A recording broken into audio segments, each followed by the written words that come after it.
où les États-Unis sont en train de, comme vous le savez tous, en train de changer de politique dans un certain nombre de régions du monde qui pourraient laisser la Chine, justement, lui laisser un certain nombre d'espace.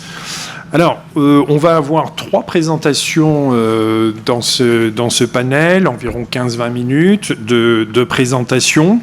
Et on va commencer tout de suite par Iris Marjolais, qui est doctorante à l'INALCO. Elle termine, je crois savoir, une thèse sur la coopération militaire entre la Chine et l'Amérique du Sud. Donc, je laisse tout de suite la parole à Iris.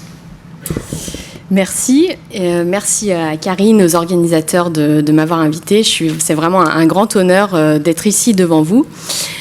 Donc, je suis en dernière année de doctorat à l'INALCO et je vais donc vous présenter un panorama en fait, des relations, plutôt de la diplomatie militaire chinoise en Amérique du Sud. Alors, les échanges militaires entre l'armée chinoise et un ensemble croissant de pays en Amérique latine se sont développés au cours des 20 dernières années, parallèlement aux échanges financiers et économiques. Donc d'abord au niveau bilatéral et puis ensuite au niveau multilatéral.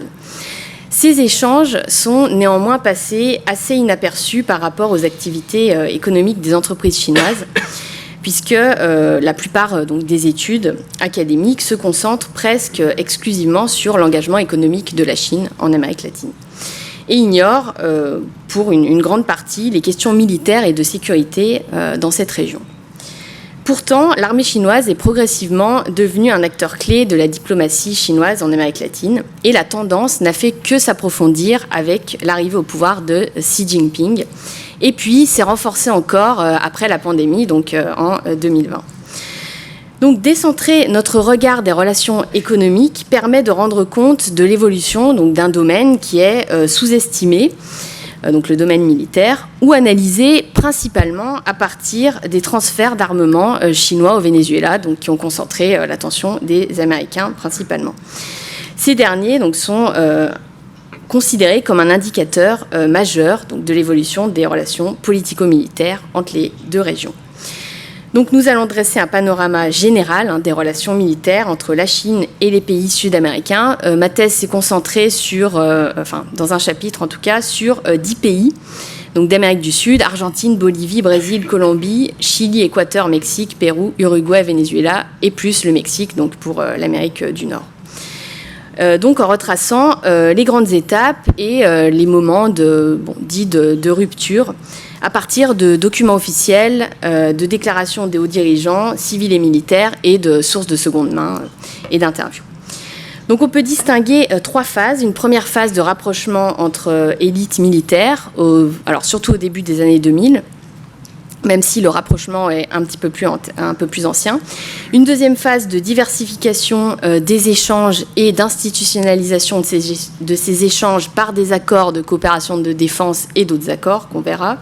Et une troisième phase qui est concomitante avec la deuxième phase, en 2013, où on passe d'une politique de profil bas vers une stratégie plus affirmée, donc qui correspond à la promotion du discours chinois par l'armée et à l'ajout d'une dimension multilatérale à la coopération militaire après 2012 surtout.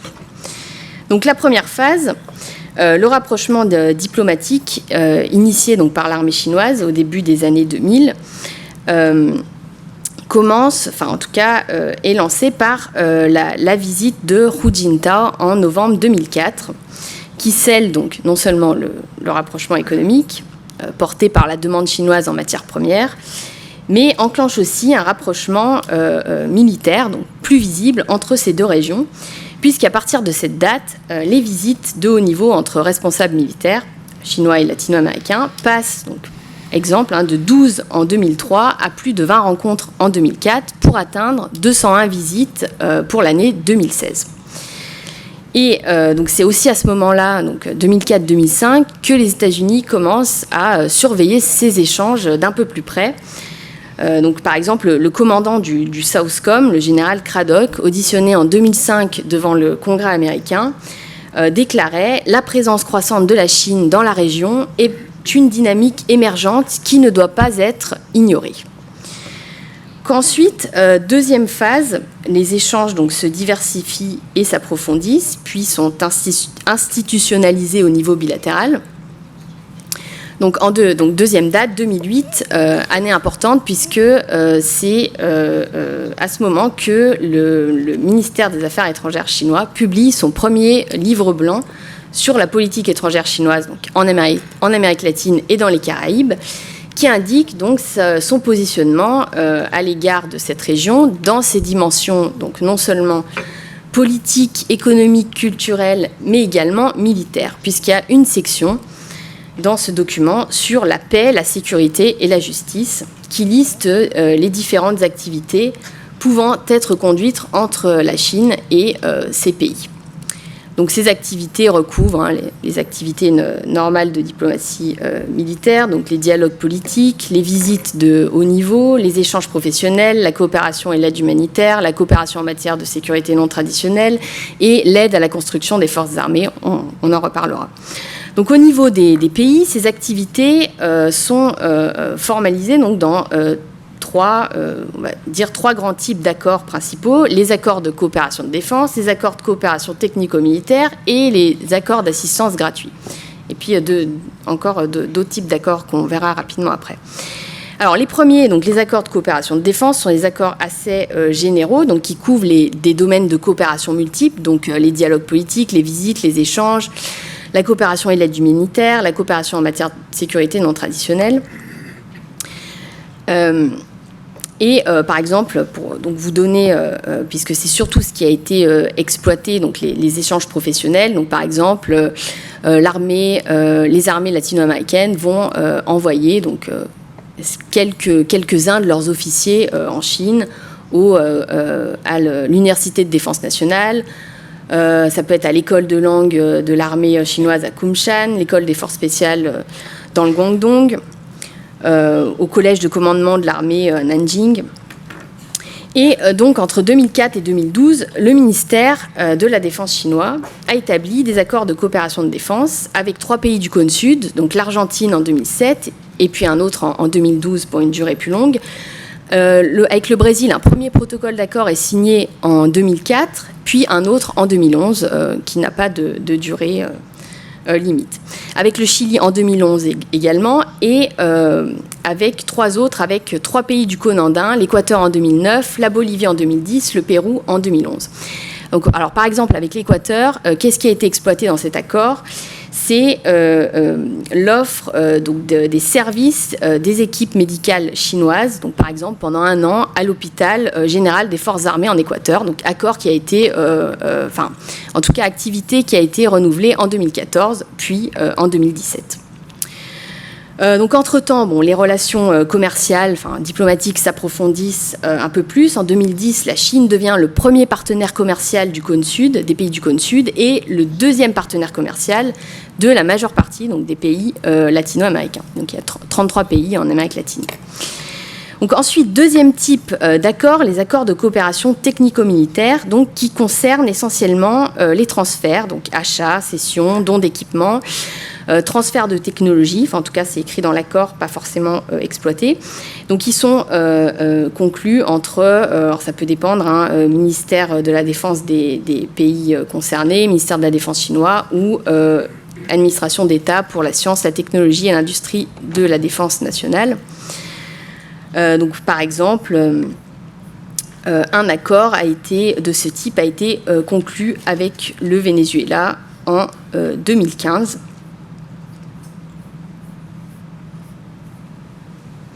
Avec l'Argentine en 2012, la Bolivie en 2013 et l'Équateur en 2015. Peut-être avec le Pérou, puisque le Pérou a acheté un petit peu d'armement à la Chine. Enfin, c'est assez compliqué de trouver des informations sur ces accords. Et puis un troisième type d'accord, les accords d'assistance militaire gratuits, qui peuvent être de durée variable, donc d'une durée d'1 à 5 ans renouvelable. Un certain nombre de pays reçoit ces dons de la Chine, donc la Colombie à partir de 2000, la Bolivie à partir de 2006, le Pérou, l'Équateur, l'Argentine, l'Uruguay, le Venezuela. Donc par exemple, en 2000 et 2015, la Colombie et la Chine ont signé 11 accords de transfert militaire gratuits pour des montants de près de 30 millions de dollars. Donc si on compare avec bien sûr les chiffres des Américains, ces montants sont nettement inférieurs par rapport à ceux des États-Unis, qui constituent la moitié des 2,7 milliards de dollars que le pays a reçus au total, donc sur la période, une période un peu plus longue, 2000-2020.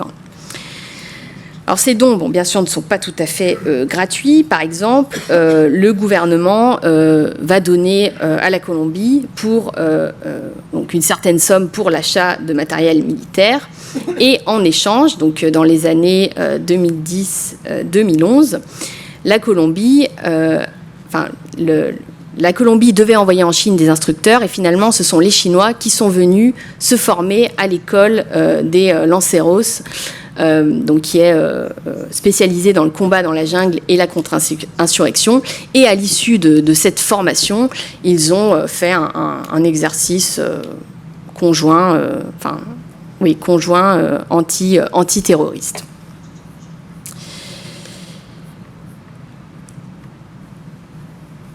Donc si on regarde les accords et qu'on les compare avec les données existantes, on note que si des accords sont établis, ça ne veut pas dire qu'ils sont totalement exploités. Donc si on regarde l'évolution des pratiques et modes de coopération bilatérale, donc c'est un tableau, c'est dommage, je n'ai pas pu le projeter, mais de Korolev, qui indique 7 niveaux dans la coopération militaire bilatérale. Donc, qui va des mesures de renforcement de la confiance, qui est le premier niveau basique, au 7e niveau, qui est une politique de défense commune entre deux pays. Après, donc, le premier niveau, il y a la mise en place de mécanismes de consultation réguliers. Donc ça a été fait avec les accords de défense qui mettent en place des réunions de travail bilatérales. Donc là, la Chine a... alors pas avec tous les pays, mais avec une certaine partie de ces pays, donc des dialogues bilatéraux tous les ans. Mais là encore, c'est pas forcément très régulier, surtout avec la pandémie. Et puis le 3e niveau, qui est la coopération technico-militaire, l'échange de personnel. Donc là, la Chine, avec les pays latino-américains, se situe plutôt au 3e niveau. Le 4e niveau étant, donc, selon bien sûr ce chercheur, la conduite d'exercices militaires conjoints réguliers. On n'en est pas encore là, mais il y a eu donc une évolution. Alors pour revenir donc à l'armement, donc peu de pays ont acheté de l'armement, principalement le Venezuela, donc c'est 86% des achats d'armement, donc tout pays confondu en Amérique latine. Puis il y a un petit peu Bolivie, Pérou, Équateur. Mexique un tout petit peu et Argentine vraiment très peu. Et puis seuls 4 pays, Brésil, Chili, Colombie, Uruguay, n'en ont jamais acheté. Donc il y a plusieurs raisons. Les différents pays suivent des stratégies différentes en matière de fourniture d'armement. Donc plutôt Chili, Colombie, Mexique, Argentine, plutôt matériel occidental. Venezuela, Bolivie, Russie et Chine. Brésil, plutôt occidental. Et Pérou, c'est assez divers. Donc, pour finir sur les accords, 4e type d'accord, donc accord de coopération académique entre académie militaire et institutions de recherche, donc avec le Chili en 2013, et puis après 2016 et 2018 avec Mexique et le Pérou. Et pour passer donc à la 3e phase, donc on passe vraiment d'une politique de profil bas vers une stratégie plus active et affirmée. Donc avec un changement d'approche de la politique étrangère en Amérique latine avec l'arrivée de Xi Jinping au pouvoir en 2013.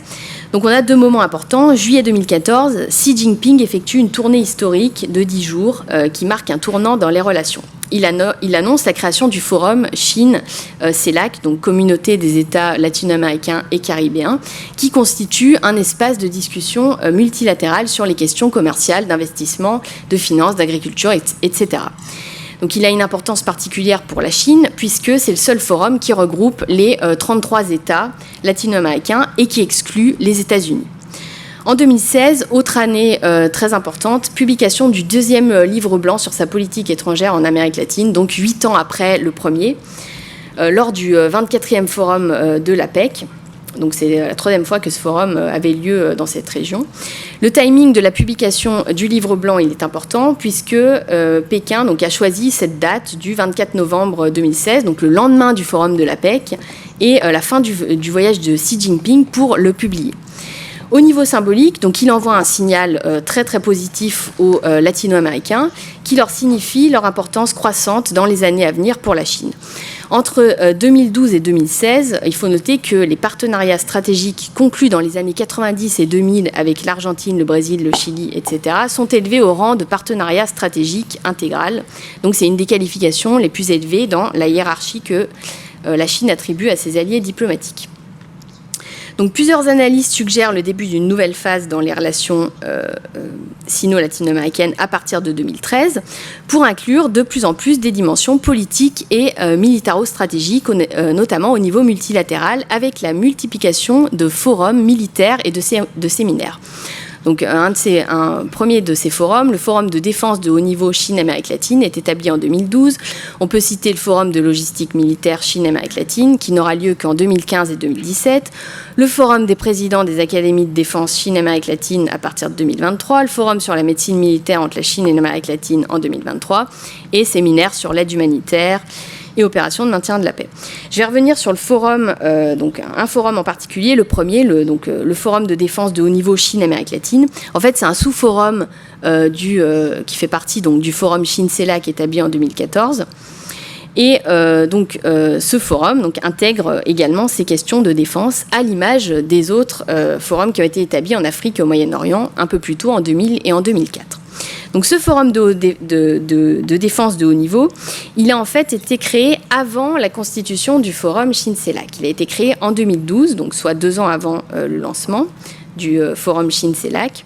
Mais le ministère de la Défense chinois n'a communiqué sur sa tenue que depuis 2018, soit à partir du 4e forum.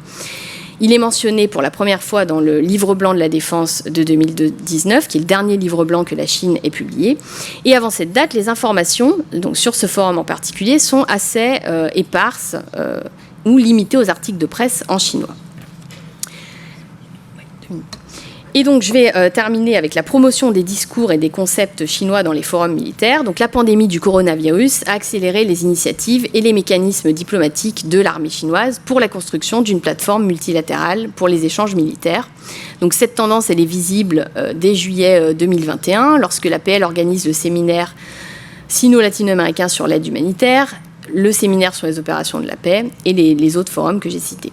Ce qui est important de retenir, c'est que ce sont les thématiques abordées. Le discours montre que l'armée chinoise joue un rôle important dans la diplomatie globale chinoise. Ces forums sont des lieux où la Chine peut construire des ponts, cultiver son influence et promouvoir le modèle de gouvernance chinois pour en Amérique latine, donc comme elle le fait en Afrique et au Moyen-Orient. Et donc, ça passe par l'armée chinoise qui, dans ses différents forums de défense et ses réunions, fait la promotion de la coopération sud-sud. Les militaires donc, participent non seulement à approfondir la confiance politique avec les chefs des forces armées, mais aussi à propager le discours officiel, donc conformément aux directives du président Xi Jinping. Donc, par exemple, en 2018, le général Zhao Yuanming, vice-chef d'état-major du département de l'état-major interarmé, présente la gouvernance du président Xi Jinping et fait la promotion de l'initiative des routes de la soie, qui a été lancée donc un peu plus, au même moment en fait, même l'année d'avant en Amérique latine, où lors de la réunion Chine-CELAC, les pays de la région sont officiellement invités à rejoindre le projet des nouvelles routes de la soie. Donc la région passe du statut de prolongement naturel au statut de composant indispensable de la ceinture et de la route.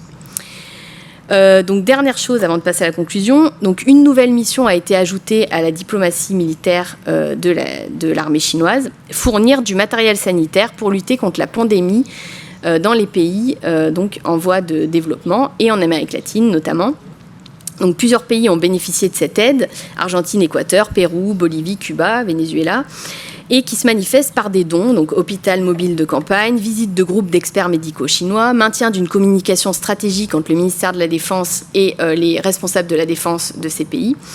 Et ce qui est assez intéressant, c'est que l'APL a conduit cette diplomatie du masque ou cette diplomatie sanitaire pendant la pandémie de manière beaucoup plus silencieuse que la diplomatie du masque en général qui a été promue par d'autres acteurs. Donc les annonces ont été limitées à de courts articles en chinois principalement ou sont apparus dans les journaux locaux. Donc pour conclure, le rôle diplomatique de l'armée est de plus en plus important, donc au niveau mondial et en Amérique latine également. Les militaires donc, se sont saisis de la question de la communication, de comment promouvoir leurs efforts diplomatiques. Et ils portent cette parole donc, dans des forums multilatéraux maintenant en Amérique latine. Et puis, deuxième point important qui a donc trait en fait aux latino-américains, donc tous les changements qu'on voit avec les infrastructures qui sont portées par la Chine en Amérique latine vont conduire les gouvernements et les armées à regarder la Chine d'un point de vue donc non plus seulement commercial, mais aussi sécuritaire, surtout pour les pays dont la politique étrangère est de plus en plus façonnée par la région Asie-Pacifique, donc je pense au Chili et puis bon, au Pérou. Et la question chinoise est donc appelée à rentrer dans l'agenda de défense de ces armées pour mieux conjuguer les intérêts économiques et de sécurité. Et je vous remercie.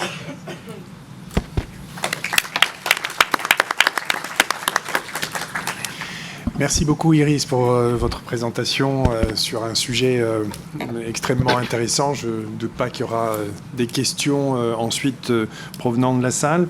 Je voudrais donc passer la parole maintenant, and I switch into English for Andrea, to Professor Andrea Ghiselli.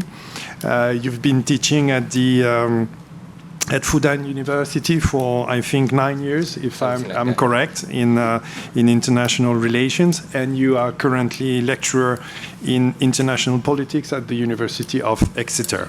I think you also collaborating with Torino University, with TY, think tanks, and I think your paper, or your presentation, sorry, is going to be about Middle East, if I don't mind, because you are publishing a book, which is coming out, I think, very quickly at Cambridge University Press. So, Andrea, you have the floor. Thank you. So I'll use English because my French is really rubbish, so I hope you can forgive me for that. So first of all, thanks to Karine for inviting me once again to Paris. I've been already last year here, and it's great to be back. It's also a bit warmer. Yes, I'll be talking about China's role in the Middle East. I'm not a Middle East expert. What I do is looking at the Middle East through China's eyes in the very first place. So if you ask me about specific dynamics in the region, I might not have the answer. I might be able instead to tell you how the Chinese look at them instead. So what I'm going to talk about is the result of kind of research, some of which is going to be published soon, some of which I've been working on for a long time, both at the university, first in Fudan, now at Exeter, as well as with this Italian think tank. We work on China and the wider Mediterranean region, which is a project supported by the Italian Ministry of Foreign Affairs. So China and the Middle East, I think I can start saying where this region is in Chinese foreign policy, and I like to define it as the most important among the least important regions for China, meaning that China has a variety of interests in the region which have been growing over time, but none of them is really related to what the Chinese leadership has long defined as China's core interest, He, namely Chinese sovereignty, territorial integrity, and of course the survival of the party in a position of power within the country. From this point of view, nothing has really changed over the past 20 years or more. China, of course, look at the region for a number of reasons, energy being one of them. Naturally, around 50% of Chinese energy imports come from that part of the world, between oil and natural gas.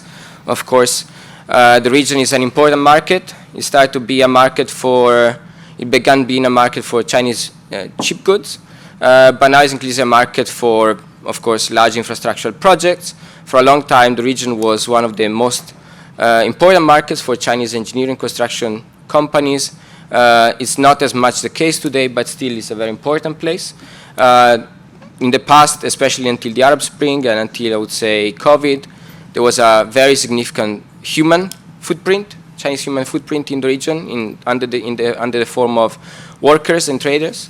And today, of course, China look at Middle Eastern markets to sell also high tech from nuclear technology, nuclear energy technology, AI, and so far and so forth.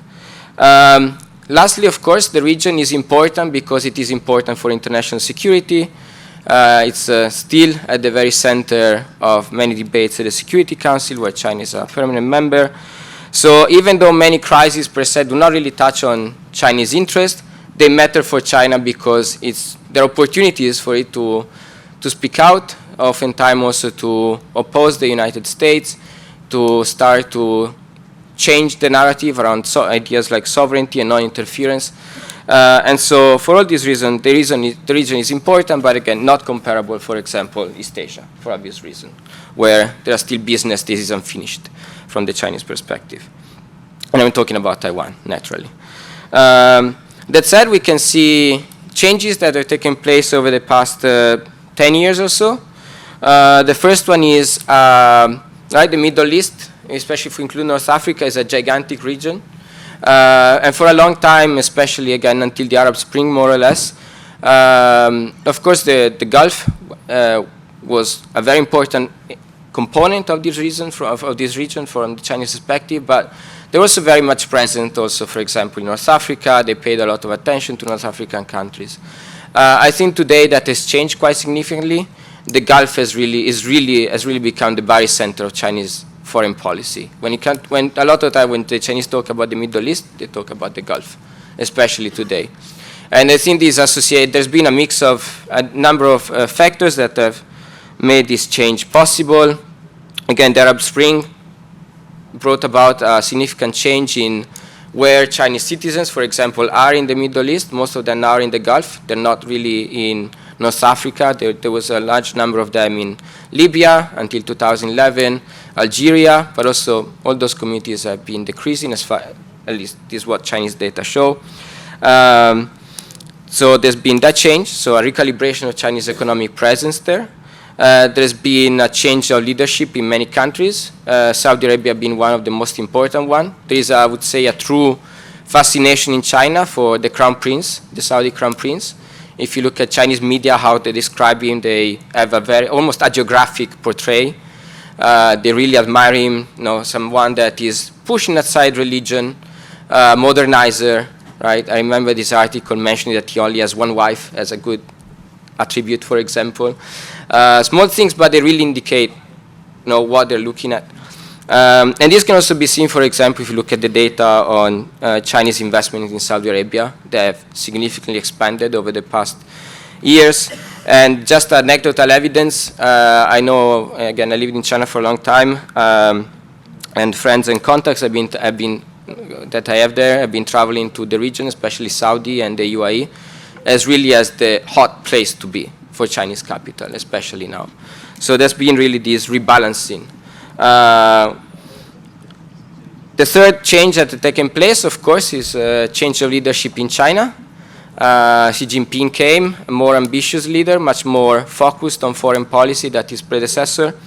And this, at least according to some, and I will share this assessment, manifested already in 2015 when China did play an important role in the negotiations over the JCPOA, for example, over Iran, right? Avoiding Iranian isolation has always been a goal for Chinese foreign policy, and Xi Jinping also needed a win, and for example, participating in that process was a very important thing to happen. And I think still today, the foreign policy preferences of the leadership, of the top leader, are still evident today. From time to time, we can see them. For example, I think that when we look at the warming up of the relations between the Saudis and the Iranians, and the fact that the Saudi-Iranian delegations went to Beijing to re-establish relations and normalize them, right? There's been a lot of discussion about what was China's role, whether China proposed it or they were proposed.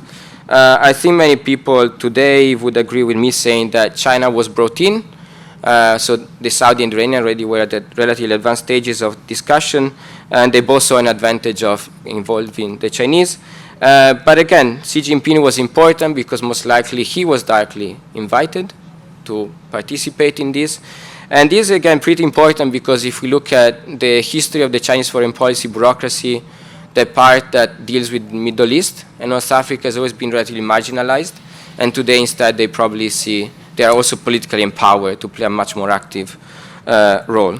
And this is important, again, because although they were politically marginalized, Chinese diplomats, usually those that are in the Middle East and North Africa, are true regional specialists. So today we see people that are highly competent, they know the region very well, and plus they have the leadership that back directions. So I think this is also a very important change. Now, how do the Chinese look at this change? Well, there's been a really long-standing debate in China about whether or not China should do more, and of course do more can be defined in different ways. I think that, generally speaking, still today, a lot of people in China would agree saying that China should not just wait and see, should only focus on the economy. They should somewhat have a more active role also in regional diplomacy and possibly regional security. So, but it's still, I think they know what they don't want, but they do not really know what they want at the end of the day, especially as they are aware, of course, that once you get into any of the disputes and wars going on, there's a risk of entering into a quagmire that is going to bite you in the back maybe down the road in a couple of years when, again, dynamics change once again. And so this can be seen, for example, in the academic debate over, for example, alliances or partnerships, right? So in the past, there were people saying we need something like Israel is to the United States, but really, for example, which country can really act in that way for China? There's no agreement on that. Iran not. Yes, I mean, of course they pay attention to Iran, but Iran is very isolated. Of course, it hasn't great relations with Israel. Of course, it has very troubled relations in any case with its Arab neighbors still. So no. Turkey, no. There is also a certain level of distrust vis-a-vis Turkey. The Saudis are still very close to the Americans. And so there's no real potential like close ally for China in the Middle East. Also, another question that has been going on, that I think has been debated for a long time in China is the United States, right? There's been for a long time a narrative of American decline in the region, which maybe I think it's very difficult to evaluate this narrative because, of course, this is open source research, so there are certain narratives that have to be supported regardless of what analysts believe. I think in private conversation, I think a lot of Chinese scholars are not so sure that America is declining in the United States. Maybe it's less interested. Maybe it's less interested in somewhat playing a constructive role. But nonetheless, it is the most powerful country in the region. And the Chinese do not really debate that. They saw opportunity for changing that in 2015 when the Russia intervened in Syria. But just about a couple of years later, they quickly realized that, yes, maybe that was a tactical victory on the Russian side, but there was obvious limitation to Russian capability, especially in economic terms, and also in terms of interest. A lot of people do not think that Russia is particularly interested in having any kind of really regional order, which is something that the Chinese would like. Not something like the Americans, but still some kind of order. And so today there's been so for a long time there's been a long debate about the United States. If we look at this maybe in the early 2000s, some people would say cooperating with the United States in the Middle East was useful, so to, let's say, make up for frictions in East Asia. But that point of view is pretty much dead by today. Today, the question is whether or not China should be more confrontational toward the United States. Again, it's very difficult to assess whether or not there's a consensus on this question. But I think many see themselves look at China as somewhat forced to be confrontational against the United States. They see the United States essentially having established a containment strategy, not just in East Asia, but is global. And so, although they realize that any diplomatic clash or economic clash with the United States in the Middle East is going to be extremely painful for China, they also see no other way out. But whether or not they will act on this belief is another story. I think for the moment, I think a lot of time policymakers hope not to have to make any decision, and Trump return to the White House has postponed having to decide on this, since probably the Americans will undermine their position themselves in any case. So China does not really need to invest much into any kind of high-profile diplomacy. If we look at China and the war in Gaza today, mostly what they do is making, put forward 3, 4, 5-point plans that no one really is going to implement, no one is really going to support because they're not really practical. They, of course, state their support for the Palestinians, and that's it, really, which is really cheap from the Chinese perspective, right? Of course, they can afford it because, as permanent member of the Security Council, they always still any support from UNC permanent member is always very important for whatever party in a conflict, so the Chinese can play with that, right? So, in any case, so in this moment, I think many people in China can look at the situation. They're quite optimistic. Again, Donald Trump in the White House is good news. They also see a significant alignment in political economic interest between China, very important players in the region, especially the Saudis, again, or many monarchies in the Gulf in any case, as they look, again, there are different Vision 2030, for example, in Saudi Arabia and other plans in Qatar and the UAE that try to push these countries beyond being reliant on oil revenues. And this is something that is aligned, again, with Chinese interests themselves. Again, also, generally speaking, another important effect of the Arab Spring that still aligns the interests of China and many other countries in the region was the fight, of course, between more secular forces and the Muslim Brotherhood, with many countries today that somewhat, look at Saudi Arabia, for example, they pay somewhat less attention to religion as a source of legitimacy. They give more attention to secular trends within their countries, and this is something that China, of course, appreciates also because it also oftentimes translates into support from regional players to its own policies in Xinjiang. We look at the rhetoric, for example, in Egypt. You will see quite a lot of support for Chinese policies in Xinjiang toward the Uyghurs as essentially aligned with Egyptian policies themselves, for example. So this is something that the Chinese are aware of, and of course they see as positive. Looking at the future, again, there are different things that might change this positive trend in Sino-Middle East relations. One, of course, is, again, what the United States will do. They still have significant influence and resources to shape China's relations with Middle Eastern countries. So maybe we will see what comes out of the Trump administration. But nonetheless, the United States Middle East policy will be a very key factor in this. Russia, of course, is another important element, especially as there is this growing and increasingly intense partnership between Russia, Iran, and North Korea. Right? Now we see sometimes in foreign affairs or other magazines the idea of a new axis of evil or axis of losers, depending on how you evaluate the situation. But this is something definitely that matters to the Chinese. My personal opinion is that they do not necessarily look at this in a very favorable way. Of course, they want an Iran that stands against the United States, and this is why they were very worried after the fall of Bashar al-Assad.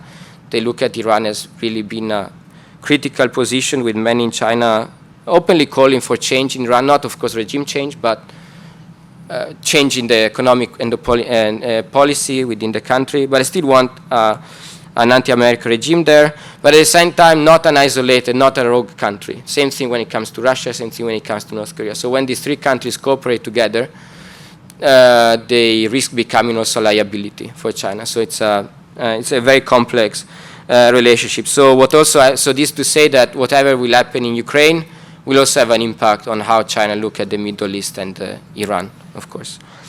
Another important element, of course, is leadership change in the Middle East. right? All these countries look very stable until they're not. And so, or there is a succession in any of the monarchies.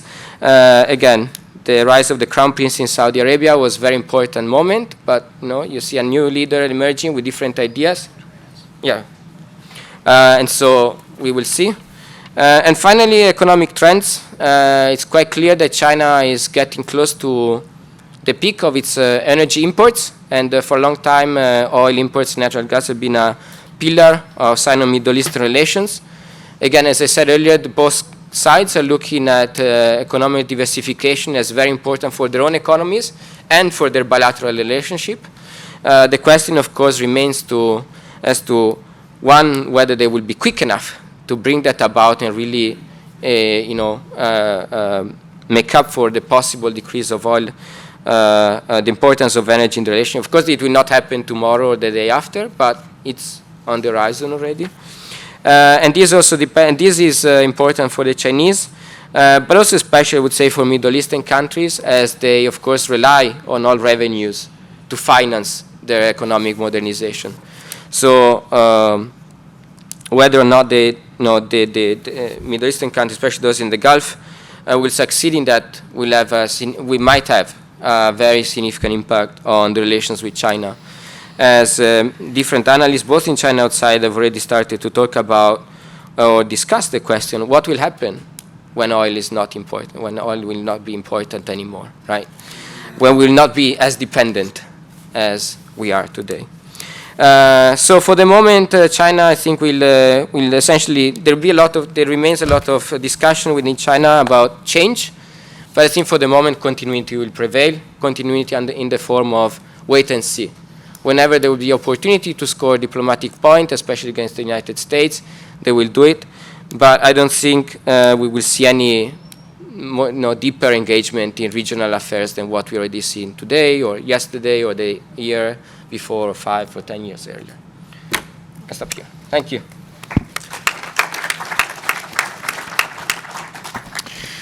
Thank you very much, Andrea, for this very stimulating presentation. I'm sure that we will come back with more questions coming from the floor. Je vais passer la parole maintenant à Karine Pina, en la remerciant bien évidemment d'avoir organisé cette table ronde. Karine est docteure en droit et en économie du développement et une spécialiste de longue date sur la Chine. On se remémorait tout à l'heure le fait d'avoir été en Chine ensemble, mais je ne dirai pas l'année. Karine va aborder une autre région du monde tout aussi importante qui concerne l'Indo-Pacifique. Et elle va notamment analyser l'influence et comment la Chine est accueillie localement, comment cette influence est accueillie localement, et notamment sur la question très épineuse de l'usage du militaire. Karine, je te laisse la parole. Merci beaucoup Jean-François. Merci aussi d'avoir accepté d'être le chairman de cette table ronde. Merci également à Andrea et Iris d'avoir accepté d'y participer, et merci à vous d'y assister. Bien, donc après avoir vu l'Amérique latine, le Moyen-Orient, je vais m'interroger, je vais vous présenter un petit peu ce que mes recherches ont apporté concernant la présence et donc l'influence de la Chine en Indo-Pacifique. Je choisis à escient le terme d'Indo-Pacifique pour englober en fait l'ensemble de la région qui lie les deux océans, l'océan Indien à l'océan Pacifique. Et effectivement, lorsque l'on regarde la littérature et même lorsqu'on s'entretient avec des personnes qui sont de la région, d'autres collègues universitaires, on voit bien que la Chine est une source d'anxiété géopolitique, pour reprendre le terme d'un politiste qui s'appelle Zhou, et qui est défini comme une insécurité chronique qui touche à l'être ontologique des États, c'est-à-dire à leur identité, à leur soi, et plus encore à l'image de soi, à l'histoire qu'ils se racontent d'eux-mêmes à travers le temps. Et disons, ce symptôme d'anxiété géopolitique est en partie également à la source de la construction de ce concept d'Indo-Pacifique stratégique par les 4 grandes puissances de cet espace que sont le Japon, les États-Unis, l'Australie et l'Inde. Mais de fait, est-ce que cette anxiété géopolitique est raisonnable? De fait, oui. Pourquoi? Parce que la présence et l'influence de la Chine s'est considérablement accrue dans cette région donc Indo-Pacifique depuis le début du XXIe siècle. Et bien sûr, en particulier depuis l'arrivée de Xi Jinping au pouvoir. Outre une formidable expansion économique via son projet des routes de la soie, Pékin accentue indéniablement ses pressions, y compris par la force, pour mettre en avant ses prétentions territoriales dans les îles Spratly, Senkaku, Diaoyu avec le Japon et bien sûr sur Taïwan. Le fait est que c'est un espace qui est stratégique et crucial pour la Chine à plusieurs niveaux. Premièrement parce que, comme on l'a entendu avec Andrea, c'est un espace de transit vers des marchés comme l'Europe, un espace de transit pour elle parce que ça lui permet d'importer un certain nombre de matières premières dont elle a besoin pour sa croissance économique. C'est un espace également aujourd'hui, depuis la fin des années 90, mais surtout le début des années du 21e siècle, qui est également un lieu qui lui permet d'accéder à des territoires où ses intérêts, hommes et intérêts économiques, sont établis. L'Afrique, alors je vous citerai juste un petit chiffre, la RDC en ce moment, il y aurait entre 55 000 et 100 000 ressortissants chinois, l'Angola de 100 000, lors de 2011, ils ont évacué 35 000 Chinois de Libye. Donc voilà, il y a cet impératif qui aujourd'hui est très important pour la Chine. C'est également l'Indo-Pacifique, une région où effectivement il y a une installation plus importante, là aussi, d'hommes et d'intérêts chinois. Et bien sûr, c'est une zone, surtout dans le Pacifique, de conflits importants impliquant la Chine dans la défense de ce qu'elle estime lui appartenir, comme un certain nombre d'îlots et bien sûr Taïwan.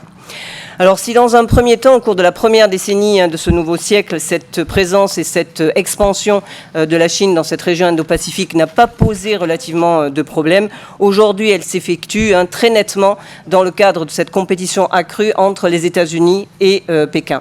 Et cette compétition accrue avec toutes les conséquences qu'elles peuvent en avoir, notamment au plan sécuritaire, n'est pas du tout du goût des États qui sont dans cette région. Alors, sur quels moyens s'appuie Pékin pour accroître cette influence ou cette présence? Dans quels objectifs? Et lorsqu'on s'interroge sur l'influence, il faut s'interroger aussi sur l'accueil, puisqu'on est quand même encore dans un espace non pas impérial, comme vous le direz certains, mais d'espace et d'États souverains. Donc, il faut s'interroger aussi sur la manière dont ces États accueillent la présence chinoise. Alors, au niveau des moyens, j'en présente 4 rapidement. D'abord, un narratif politique qui est très important et qui est centré sur la question du développement économique et social et la non-ingérence, et qui aujourd'hui est complété par des propositions de refondation de l'ordre international plus équitable. Les moyens, bien sûr, des moyens économiques et financiers que la Chine, dans cette région également, s'est proposé de mettre à disposition des gouvernements pour favoriser effectivement leur développement économique. Et effectivement, lorsqu'on étudie, lorsqu'on regarde comment la Chine est présente dans ces États, elle essaie de répondre aux nombreux besoins de ces États et de leur population en focalisant sur 3 domaines: le développement économique et social, la lutte contre le changement climatique et les besoins de sécurité intérieure. La deuxième modalité privilégiée par la Chine en Indo-Pacifique est d'exploiter, bien sûr, comme elle le fait ailleurs, le potentiel économique offert par ces États, et donc de se présenter et d'être au final un partenaire économique majeur.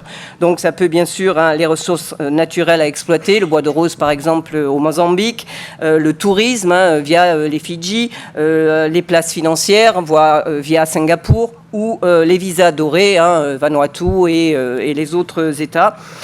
Bien sûr, cette expansion économique s'appuie sur le projet phare de Xi Jinping des routes de la soie et de la construction des infrastructures. Bien mal, mais effectivement, on retrouve également dans cette région les constructions ou l'importance de l'implication de la Chine dans la construction des ports. Troisième moyen, peut-être moins, disons, évident, dans chacune des compositions de la majorité des États, la Chine trouve une présence de communautés chinoises qui sont anciennes et nouvelles, sur lesquelles elle cherche à s'appuyer, elle n'y réussit pas toujours, pour en faire des relais économiques, des relais politiques et également des relais sécuritaires. Dernier moyen qui s'est accru donc à partir du début du XXIe siècle, mais surtout avec Xi Jinping, c'est effectivement, mais comme en Amérique latine, une présence, et en Afrique par exemple, une présence sécuritaire accrue de la Chine dans cette région. Alors, elle prend cette présence sécuritaire accrue, d'abord la voie de la diplomatie militaire, pour ne vous citer qu'un seul exemple. En octobre dernier, à Vanuatu, Vanuatu a accueilli le premier déploiement connu d'un destroyer de type 055, qui est le premier de ce genre et surtout d'aller aussi loin. Elle se base également, deuxième moyen sécuritaire, sur le développement de la coopération policière. Mais bon, qui dit police en Chine dit aussi police armée avec la PAP. Troisièmement, la Chine accroît son influence, comme dans les pays d'Amérique latine, via les opérations d'aide humanitaire et de secours en cas de catastrophe humanitaire. Je reviendrai, les opérations de HADR. Et enfin, troisième moyen, là aussi, la Chine se positionne dans la région Indo-Pacifique comme un garant de la liberté de navigation, comme les autres grandes puissances. Là aussi, pour vous donner un exemple, en 2024, la Chine a enregistré officiellement 26 navires de la garde côtière, ce qui en fait aujourd'hui la troisième plus grande présence de sécurité maritime dans le Pacifique après les États-Unis et l'Australie. Alors, donc voilà, globalement, quels sont les moyens que la Chine envisage, pour quelle visée ? Alors, trois visées qui vous semblent, qui sont, disons, assez classiques. D'abord, des visées économiques. On retrouve dans l'espace Indo-Pacifique les mêmes visées économiques que de la Chine que dans les autres parties du monde. D'abord, pourquoi économique ? Parce que l'économie chinoise, elle est profondément et encore de manière très importante encastrée dans les relations mondiales. Elle a besoin de l'économie mondiale pour sa propre croissance économique, que ce soit pour les marchés ou que ce soit pour ses ressources. C'est aussi un moyen de faire en sorte d'avoir des nouveaux marchés pour, disons, d'opportunités pour sa main-d'œuvre excédentaire. Elle a également des visées diplomatiques. Alors, dans cette région-là, en priorité, ça a été l'abandon, bien sûr, de la reconnaissance de Taïwan au profit de Pékin. Elle y a, disons, assez bien réussi, puisque en 2019, il y avait encore 6 États insulaires océaniens qui reconnaissaient Taipei en lieu et place de Pékin. Aujourd'hui, ils ne sont plus que 3. Deuxième visée diplomatique importante aujourd'hui, c'est entretenir justement des relations politiques et diplomatiques avec le plus grand nombre d'États, et notamment parmi eux des États en développement, pour justement asseoir son narratif d'État responsable et accroître son cercle d'amis dans les instances internationales. Et de fait, pour prendre l'océan Indien, ses principaux partenaires, l'Iran, le Pakistan, le Myanmar, la Tanzanie, le Mozambique, et la Chine est le seul pays à entretenir des relations diplomatiques avec les 6 gouvernements des 6 îles de l'océan Indien. C'est le seul à avoir une ambassade et des représentations diplomatiques. Et bien sûr, cette région, c'est sa région dans la mesure où elle y est, donc elle a besoin de se présenter comme un partenaire régional majeur, et de fait, elle entretient des coopérations multiples et variées avec l'ASEAN et avec d'autres instances régionales, que ce soit en océan Indien ou océan Pacifique. Aujourd'hui, clairement, depuis une dizaine d'années, ça a commencé en 2004, il y a des visées sécuritaires qui importent énormément à la Chine. Et en premier lieu, et ce n'est pas simplement un effet d'annonce ou une fausse excuse, il s'agit pour la Chine de protéger ses intérêts à l'étranger. En effet, de cette réflexion et ses actions, c'est-à-dire notamment envisager et conduire la projection des forces militaires à l'extérieur pour la protection de ses intérêts, est une préoccupation qui est née en 2004, lorsque la Chine a vu ses premiers ressortissants être assassinés en Afghanistan. Et donc, ça l'a amené à développer une stratégie militaire qui a été prise aux Américains, des Military Operations Other Than War, ou opérations militaires autres que la guerre, qui comprennent donc des opérations d'aide en cas de catastrophe naturelle, des résévacs, mais également des opérations de lutte contre la piraterie au large de la Somalie. Deuxième visée sécuritaire aujourd'hui, puisque nous sommes dans une compétition, c'est bien sûr contrer les stratégies américaines et leurs alliés dans leur région aussi, puisque les États-Unis sont une puissance de la région. et par exemple passer les 3 lignes stratégiques d'île pour se positionner, notamment soit lorsqu'elle va revendiquer ou lorsqu'elle va essayer de prendre un certain nombre d'îlots, mais surtout si un jour elle envisage ou elle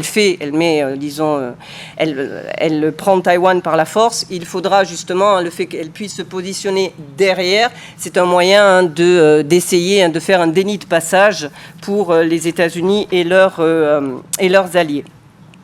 Le fait est qu'aujourd'hui, cette présence sécuritaire, elle est également liée au dessein de la grande stratégie chinoise de faire de l'armée populaire de libération, et en particulier de sa marine, une force de stature mondiale. Comprenez, pour les dirigeants chinois, de faire en sorte qu'elle soit aussi bien, voire mieux, que celle des États-Unis.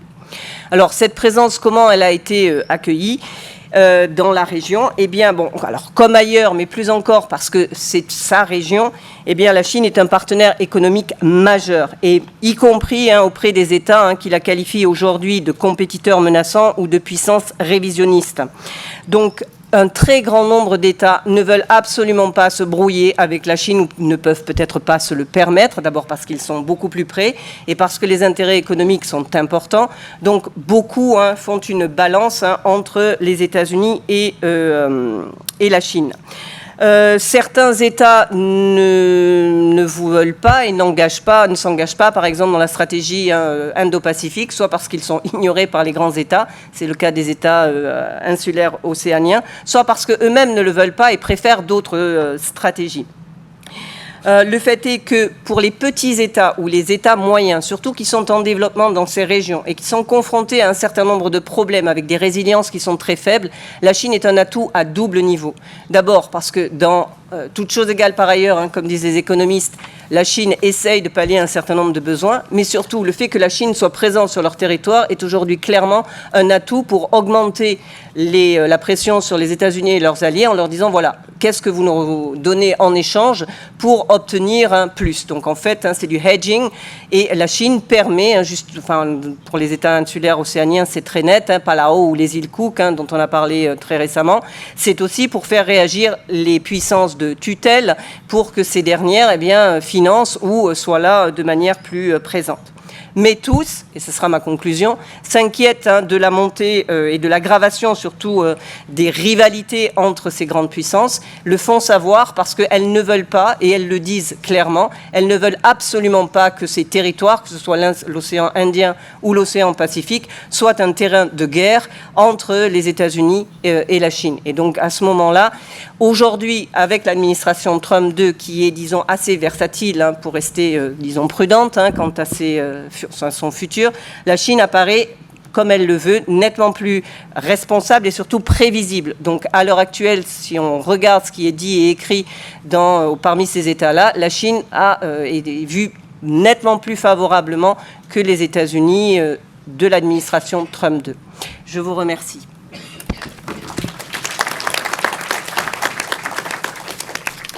Merci beaucoup, Karine, et beaucoup de questions soulevées dans ta présentation.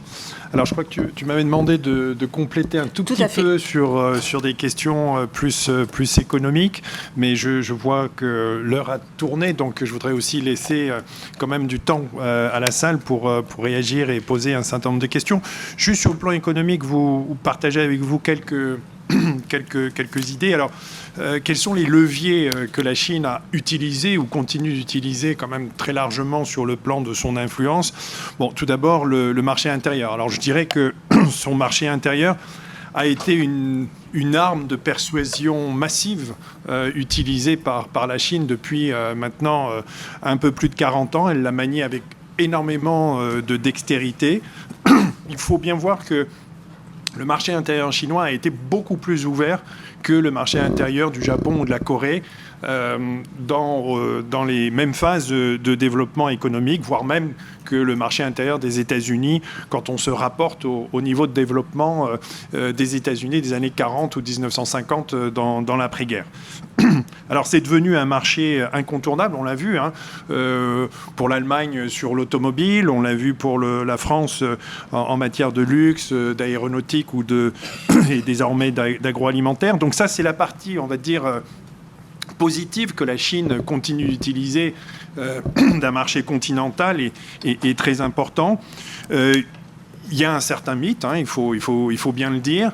Et la partie, on va dire, plus négative dans laquelle la Chine est en train de s'engager aujourd'hui, c'est le fait que les pays, les uns après les autres, et les grandes entreprises multinationales se rendent compte que la Chine a aussi couplé cette utilisation du marché intérieur avec une politique industrielle extrêmement agressive et à travers sa politique des champions nationaux et de protection de son marché intérieur, eh bien, on voit, quand on regarde précisément dans les industries, qu'il y a une certaine éviction des grandes entreprises étrangères qui se retrouvent finalement à devoir partager une portion qui devient de plus en plus congrue du marché intérieur. Et la Chine essaye de faire en sorte de privilégier ces entreprises sur le marché intérieur. Et c'est d'autant plus une situation qui s'accélère dans un contexte géopolitique, comme vous le savez, qui se raidit. Du point de vue bien sûr des partenaires économiques étrangers, l'effet Russie a aussi joué, a eu des conséquences quand même majeures sur le fait d'avoir une dépendance accrue sur un seul marché. On le voit avec l'Allemagne en matière automobile. On a la crainte de voir finalement des intérêts être présents sur un marché et dans un pays qui n'est pas du même bord d'un point de vue géopolitique. Mais on voit bien que cette question se pose de manière différente selon qu'on est américain, qu'on est européen, ou, comme vient de le dire Karine, dans les pays d'Asie du Sud-Est, qui finalement sont assez peu concernés par cette question, et qui préfèrent justement tenir une position médiane tant qu'il est possible de la tenir, parce qu'on sait très bien que si la situation géopolitique venait à se tendre considérablement, ou si la Chine venait à décider d'une aventure militaire à Taïwan, les choses changeraient considérablement sur ces questions. Alors, l'autre arme, c'est la question des exportations. Vous entendez très certainement beaucoup parler de l'utilisation de l'arme sur l'exportation, par exemple, des terres rares. Mais on en a entendu parler, vous le savez aussi, durant le Covid, sur un certain nombre de molécules qui entraient dans la fabrication de certains médicaments, où on a une dépendance considérable de la Chine. Et puis, de manière générale, sur toutes les questions de sourcing, vous le savez, on a beaucoup discuté de l'Inde, de l'importance de l'Inde, à savoir si l'Inde allait remplacer la Chine quelque part. Et on se rend compte finalement que quand on découpe la chaîne des valeurs ajoutées, eh bien, la Chine dispose d'un avantage considérable en matière économique. Il est encore toujours plus favorable de fabriquer en Chine parce qu'on trouve quelque part dans sa production, dans un rayon de 100 km pratiquement, mais à tous les fournisseurs qui vont servir et rentrer dans une production. Et ça, c'est un avantage comparatif qui est considérable. Alors, je dirais quand même que cette question de l'utilisation du levier de l'exportation est quand même un levier très dangereux à utiliser pour la Chine et qu'elle manie avec prudence parce que c'est une position instable qui est évolutive. On voit que dans la chaîne de valeur ajoutée, les positions peuvent évoluer très rapidement avec une volonté de diversification des acteurs étrangers. Même sur les terres rares, on sait qu'il y a toute une série de stratégies développées aujourd'hui par des pays pour essayer de diversifier ou de remettre par moment en marche un certain nombre de mines sur les terres rares ou de changer un certain nombre de technologies à l'intérieur de la production de produits clés. Enfin, la dernière arme, c'est peut-être celle, mais que je combine sur les investissements directs étrangers avec les prêts et l'aide internationale. La Chine est devenue, en l'espace d'un quart de siècle, le plus gros pourvoyeur de fonds à l'échelle internationale. C'est en fait le résultat d'une politique de recyclage de ces excédents de la balance de paiement. Il faut bien avoir en tête qu'à partir de la fin de la première décennie des années 2000, la Chine ne pouvait plus maintenir la même stratégie qui consistait à geler en fait les entrées de fonds qui rentraient et qui étaient très massifs sur son territoire. Elle ne pouvait plus non plus continuer à investir uniquement dans les bons du Trésor américain et qu'elle a dû finalement diversifier le recyclage de ces excédents de la balance des paiements qui étaient énormes et qui s'est monté à un certain moment donné, vous le savez, à près de 4 000 milliards de dollars qui en faisait le pays qui avait les plus grosses réserves de devises au monde.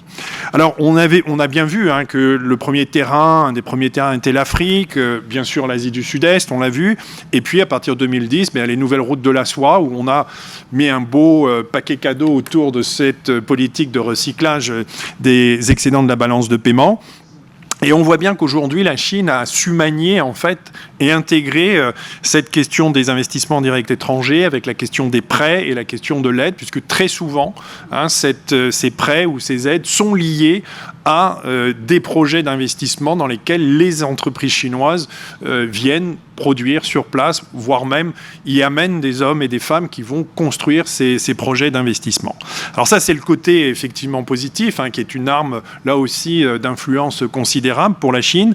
Je dirais que sur la partie limite de cette arme, la Chine dégage des excédents dans sa balance des paiements qui sont moindres maintenant, qui ne sont plus les mêmes qu'au début des années 2010.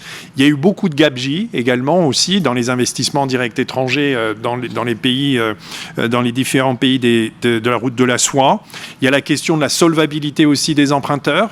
Vous le savez, un certain nombre de pays qui ont beaucoup emprunté avec la Chine sont désormais au bord de l'insolvabilité.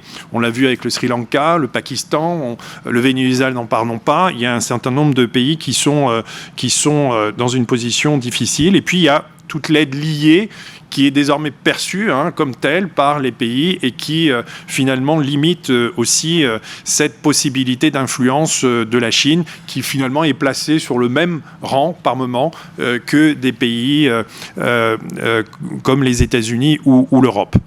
Alors, un dernier point qui est aussi la question du développement économique de la Chine. On sait qu'elle est entrée dans une phase qui est différente de celle de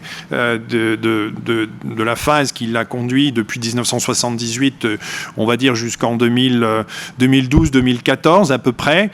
Des difficultés structurelles, démographiques, de vieillissement, des difficultés conjoncturelles avec son modèle immobilier qui est en train de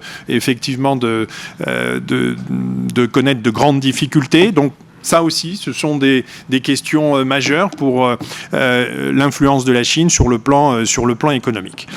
Voilà, alors juste peut-être pour introduire, moi ce qui m'a marqué dans vos présentations, c'est qu'en fait, on a un peu l'impression que la Chine a des partenariats stratégiques partout dans le monde et qu'elle les présente comme uniques dans chaque région du monde. Mais en fait, si on fait l'addition, peut-être qu'à part les États-Unis, on aurait des partenariats stratégiques partout dans le monde. Donc ça, c'est un point quand même assez important. Deuxième, c'est comment passer à l'étape supérieure. Karine, tu as parlé d'anxiété politique. La question du militaire telle que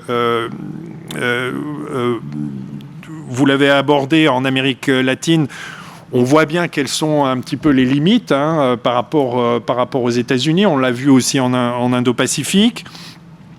Et puis, on voit bien que dans la partie du Middle East, malgré une influence sur l'Iran et l'Arabie saoudite, on a vu que la Chine, finalement, sur le conflit israélo-palestinien, a tenté un certain nombre de choses, mais n'a pas été en mesure véritablement d'influencer une résolution, bien sûr, malgré la difficulté majeure dans cette partie du monde. Donc, comment faire pour passer à l'étape supérieure? Comment rompre quelque part cette méfiance qui existe vis-à-vis de la Chine. Il y a toute la question des narratifs aussi qui, à mon avis, est extrêmement important et qui est parfois le dernier étage de la possibilité d'influence sur le plan géopolitique. Et là, encore une fois, il y a un certain nombre peut-être de pièces manquantes dans le puzzle qui s'est constitué, mais on peut aussi faire confiance à la Chine et peut-être aussi aux erreurs commises par les autres puissances, et en particulier pour les États-Unis. Karine le disait tout à l'heure, la Chine apparaît comme une puissance de stabilité aujourd'hui. C'est quand même quelque chose qui est tout à fait paradoxal dans le monde actuel, mais elle se l'est présentée comme telle aussi à Davos. C'est intéressant, comme défenseuse du multilatéralisme, c'est quand même assez intéressant de voir, comparé à ce qui se passe véritablement économiquement.